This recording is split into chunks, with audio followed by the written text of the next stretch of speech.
Now, I had heard from some friends about the nightlife, that this city has a nightlife of bars and clubs, and if I come out here past 9 o'clock or 10 o'clock, it'll be a whole different crowd. And so that's what I decided I would do. I would come out maybe 10 o'clock, and I started walking around to try and see where's the people, you know. And there was this one club that I found with a big line of people waiting to get in. And I set up my little stool. I had a stool just like that. It was a white one. And I set up my stool across the street so I could preach across, you know, and I would use the building as amplification. If you preach against the wall, then it bounces, you know. So if you preach into an open field, it just carries, and, you know, it doesn't have the acoustics. So I found a good wall to preach against, and I started preaching as everyone was waiting to get into the club. And like I was telling Mitch the other day, I would always try and go out when people are arriving to the nightlife before they get drunk. Because once they get drunk, it's harder to really witness to them. You know, and they might start crying like they're convicted, but in the morning it was just the alcohol and it's all gone, you know. And so I would always try and get there while they're still arriving, they're parking, they're getting in line. There'd be a long line of people waiting to get in. And I'm preaching to this club, and 3 people from the back of the line get out of the line and come a little closer to see what I'm saying. They come a little more closer, and then they finally cross the street, and they're right next to me. And as I'm preaching, they start saying, "Amen, amen, preacher," and they start clapping and cheering me on. But it's not mockery.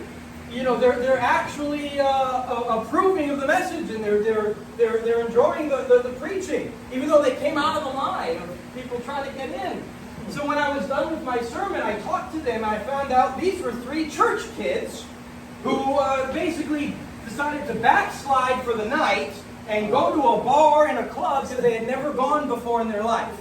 This was their first time going to a club. But when they got there, and they you know, like they're church kids, they know they shouldn't be there, but as soon as they get there, they hear preaching. And they're just like, we can't get away from God. God doesn't want us to go in there.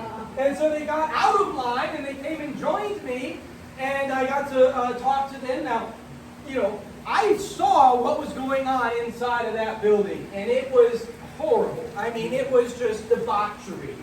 The way the women were dressed and the way they were dancing, and everyone is drinking, it was just horrendous. And they said, we came to go there tonight, but after listening to you preach, we're not going in there, they said. And they joined the team. So we took a quick break, and then we went back to preaching, and now they started singing songs. It was like 1 o'clock in the morning, and they're singing their church songs, you know, to be a witness to everyone, you know, in line, or people would come out of the club to smoke their cigarettes. So we had a little bit of an audience. Yeah. But I remember thinking, this is God on the move. Here we are, 1 o'clock in the morning, outside of a club, and all of a sudden I have people with me, and we're singing songs and worshiping God. I mean, this is like revival breaking out in the streets. Sinners are repenting. At 1 o'clock in the morning, they're praising God in front of the bar.